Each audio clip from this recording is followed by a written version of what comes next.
t'attend sous le réverbère de 8h30 jusqu'à minuit.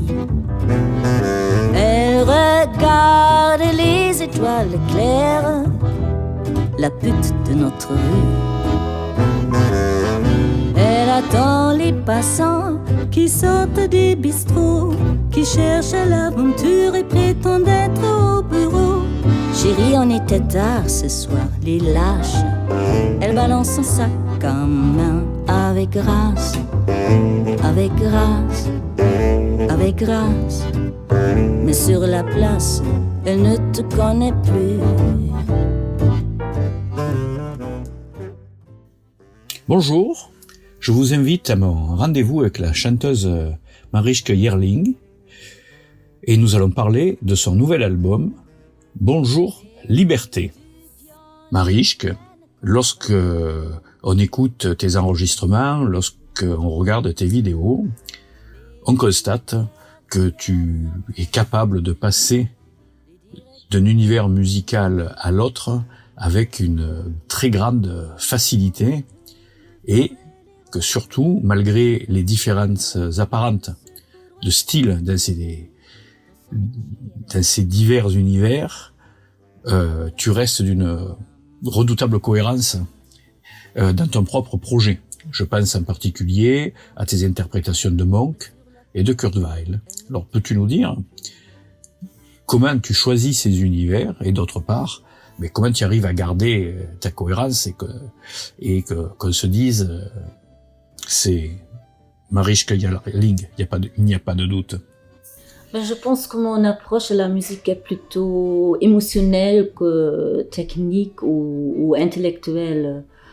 Je me plonge dans l'univers d'un artiste, soit Billie Holiday, Thelonious Monk ou Kurt Weill, et je m'approprie de quelque sorte sa manière de percevoir ou de ressentir les émotions, voilà. C'est un processus, une sorte d'assimilation. Thelonious Monk et Kurt Weill, ils étaient tous les deux des génies très sensibles qui ont tiré de leur environnement leur matériel musical, et c'était un environnement urbain parce qu'ils tous les deux ils vivaient dans les grandes villes.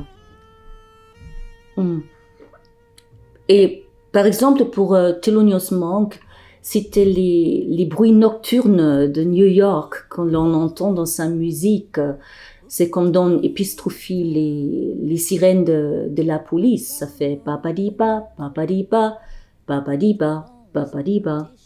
Et l'esthétique qui en sort est un peu bizarre, un peu décalée, en évitant un centre tonal et en altérant des grands intervalles avec les plus petits.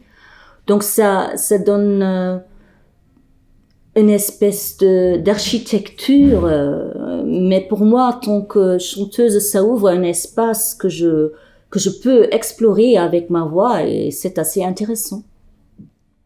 Je ne demande rien, aucun droit de parler, car tu m'as dit déjà, ne parle pas.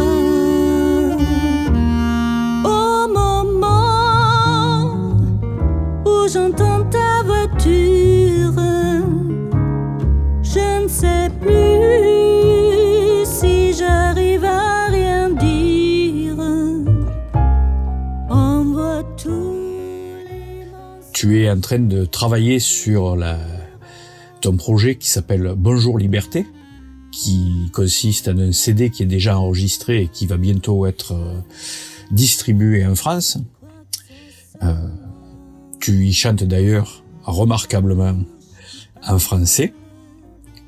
Donc, que recherches-tu à travers ce projet et que souhaites-tu, en fait, qu'espères-tu de ce passage de l'autre côté du Rhin?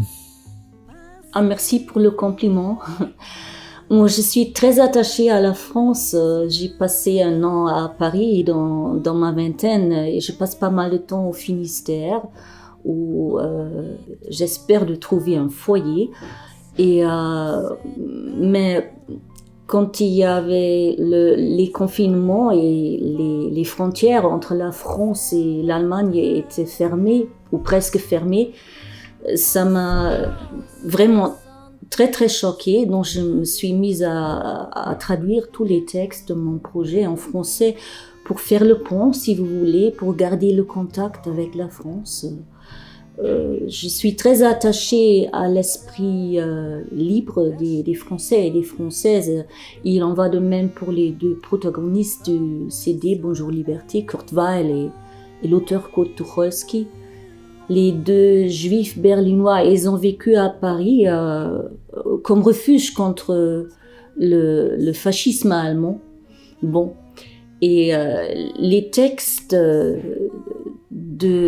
Kurt Tucholsky et aussi de Kurt Weill, ils sont très très lucides et très actuels pour aujourd'hui, parce qu'on est dans une période où nos libertés sont encore une fois menacées et il y a une guerre en pleine Europe, et je veux sensibiliser en quoi cela a déjà mené. Ça fait seulement un siècle, mais ça se fait avec un clin d'œil et avec beaucoup d'émotions, un peu coquin, changeant entre tango, boléro, swing, chanson et jazz.